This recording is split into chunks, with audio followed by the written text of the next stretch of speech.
Stove వెలిగించుకుని pan పెట్టుకున్నానండి. ఇప్పుడు నేను 3 గరిటెలు ఆయిల్ వేసుకుంటున్నాను. ఈ ఆయిల్ వేడెక్కిన తర్వాత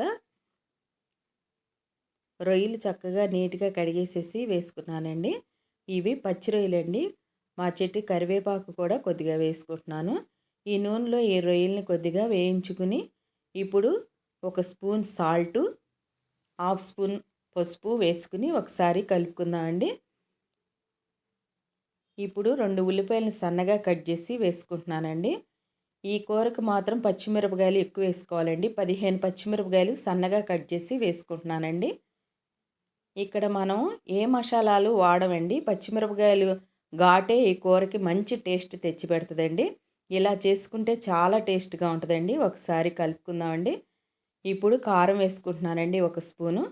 ఒకసారి కలుపుకుందామండి. ఈ కారం వాసన పోయే వరకు కూడా మూత పెట్టి 2 మినిట్స్ ఉడికించుకుందామండి.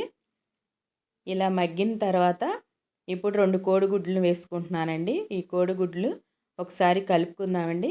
కలుపుకుని ఇప్పుడు మూత పెట్టేసి సిమ్‌లోనే 2 మినిట్స్ ఉడికించుకోవాలండి.